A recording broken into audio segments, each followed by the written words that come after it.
Hello guys, good day sa inyo. Welcome to my YouTube channel. Bali may prepare tayo ngayon guys na 739 integrated amplifier.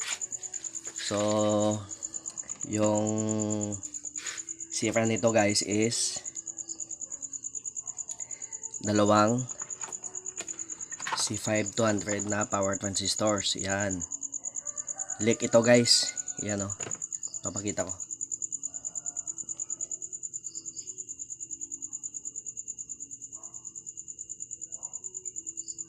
Yan guys, maliit lang yung deflection sa may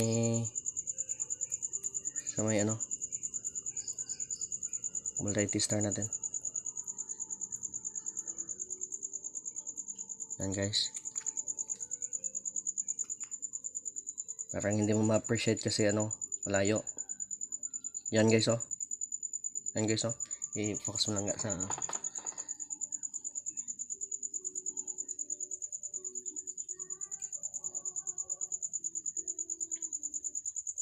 maliit lang guys, parang hindi mahalata.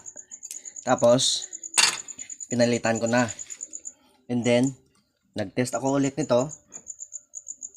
Okay na, walang DC out,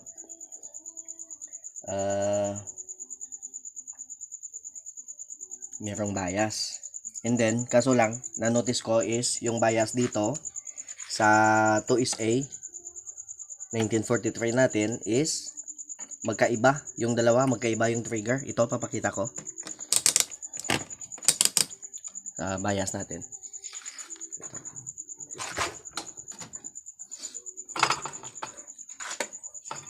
Yan guys oh, papakita ko magkaiba yung trigger ng yan guys oh. Oh, dapat sa kabila ganyan din. Yan guys oh. Yan. Yan, magkaiba yung trigger guys. Yan guys oh. Yan. Unlike dito sa kabila, okay siya. Ito. Pakita mo lang ang Ito guys. Ito. Ito, ipakita mo lang. Ito. Tapos sa kabila. Yan. Same lang sila guys. So, yan. Nagtaka ako kung bakit ganyan. Tapos, ang dito sa may sa may 220 ohms is yan. Wala siyang bias guys. Yan. Walang bias. Hindi katulad sa kabila. Ito sa kabila. Papakita ko. Ito guys. Yan yung sa kabila yung bias natin. Dito sa kabila is wala guys. So yung ginawa ko, tinrace ko ito, yung circuit. Tinrace ko dito sa likuran.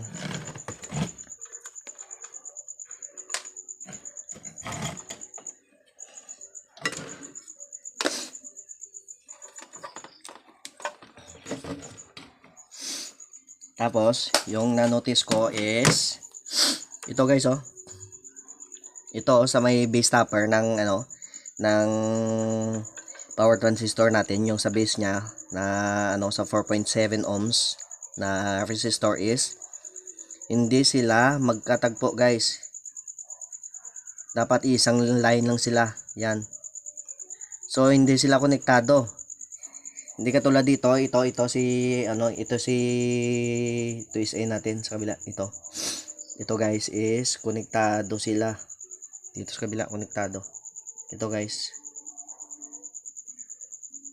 Dito is hindi talaga sila nagkatagpo. Hindi pinagtagpo at hindi tinadhana. So yan guys. Nag-prepare na ako ng jumper natin. Yan. Yan guys.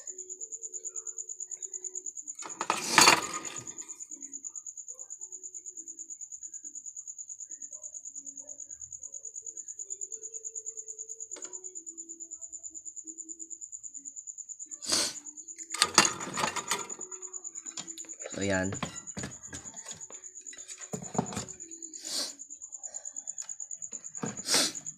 So iti-test na natin ulit yung bias.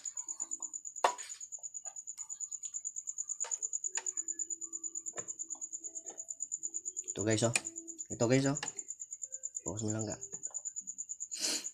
Yan. Yan guys, may bias na siya. Hindi ka na tulad nung kanina. So, ito. So, may bias na siya. Kanina kasi guys is yung wala lang yung bias dito sa 220 ohms. Pero, dito sa 4.7 at sa atin na sa 0.5 natin is meron tayong bias dyan. Ito lang talaga yung wala. At saka may output tayo. Kaso lang hindi talaga normal kasi walang bias yung 220 at saka dito. Hindi sila konektadong dalawa. So magkaiba yung trigger nila dito sa bias natin. So ito na guys. Iti-testing na natin no. So ayan. So talaga walang DC out to. Ayan o. Ayan o. DC natin wala. Sa kabila wala din. Yan. DC out. DC out.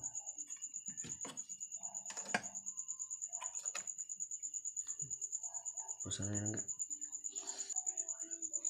Hindi pala dito na hindi naka-on yung power supply natin. So, in-on ko. Kalimutan talaga. Ito guys oh. Wala siyang DC out. And then, wala din yung DC out dito sa kabila. So, check tayo bias.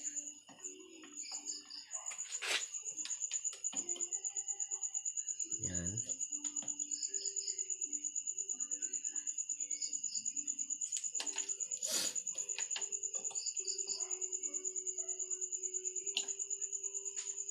Same lang yung guys na yung bias natin. So, kapag ganyan guys is nasa mabuting kalagayan yung amplifier. Yan guys.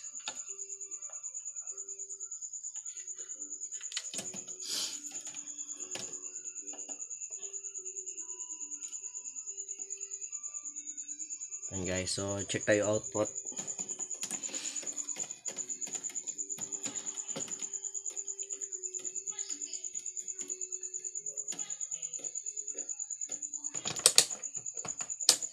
AC 10 volts.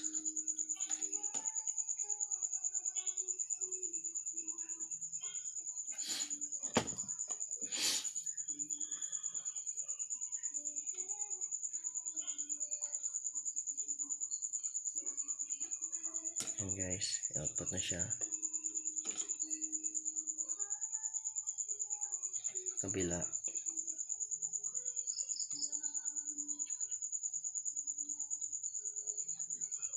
Yan.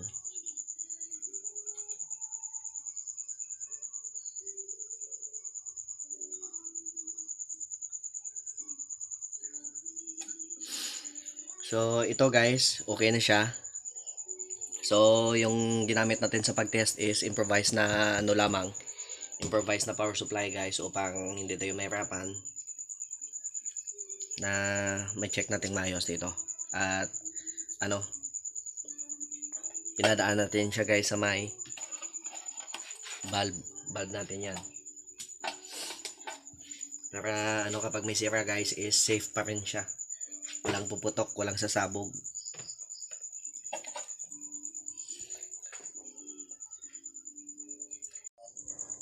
So yan guys, okay na siya. So ibabalik natin siya sa kanyang box, sa kanyang katawan. At sa sound check natin guys. Ite-test natin. Ayan. So guys, so i-assemble na natin.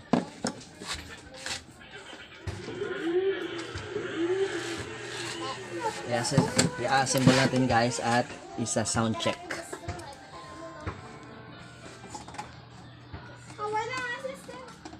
It's late in the evening, wondering what clothes to wear. She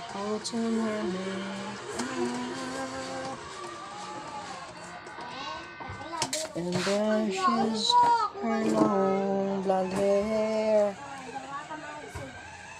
And then she is gone.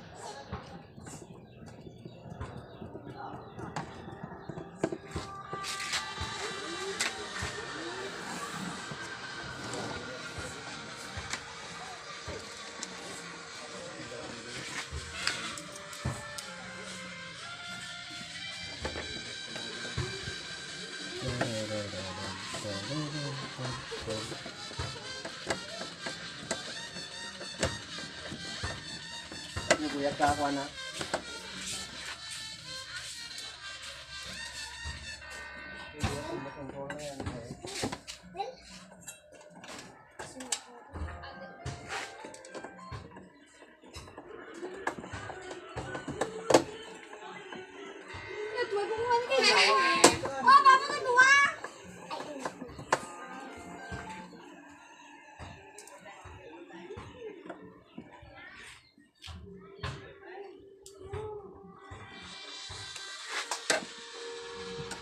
Part, yung remote part na.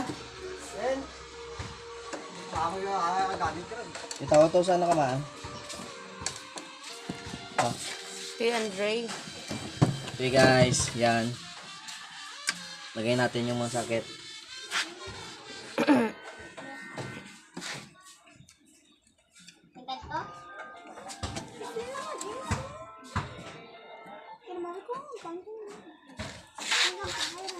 It's late in the evening. Why won't close?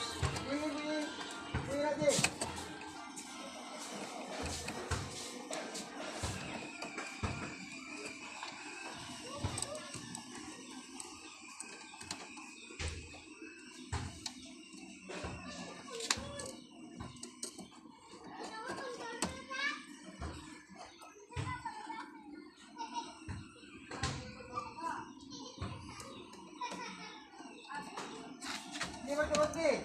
Hindi. Magbabara ko. Mahila, magbabara ko. So, ayan na. Try natin i-power on. Magbabara ko ron.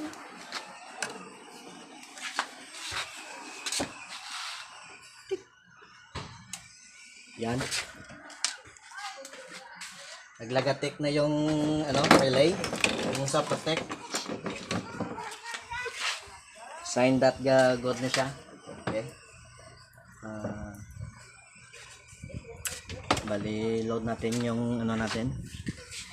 Rompa yung gagamitin natin sa pag-test.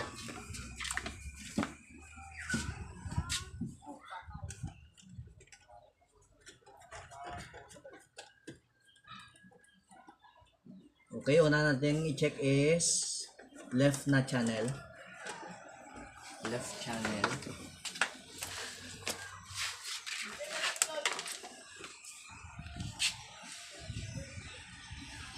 Auxiliary input. Auxiliary.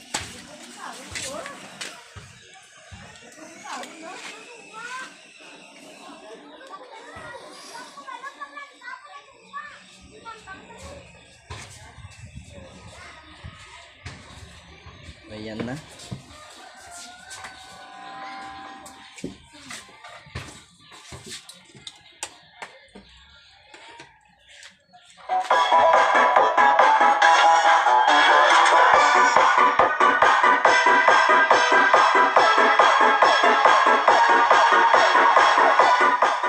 Left na channel guys, yung una nating tinesting.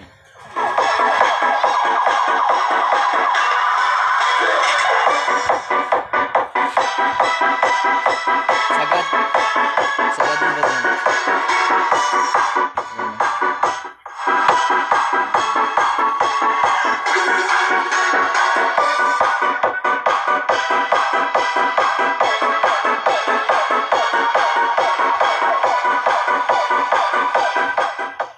So, i-check naman natin yung ano. Ilipat natin sa kabila, sa right na channel.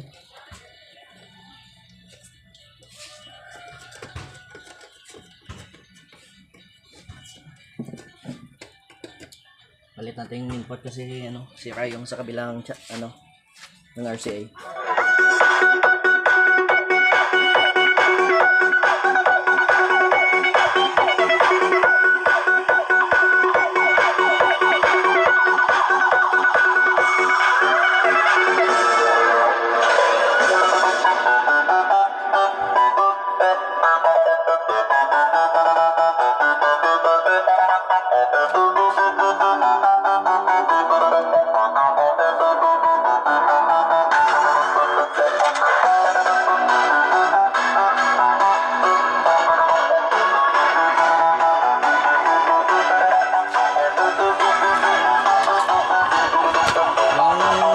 Testing pala natin guys is pati yung fan niya na 12 volts is sira din, kaya pinalitan natin kagad, no, kasi kukunin na ito ni customer.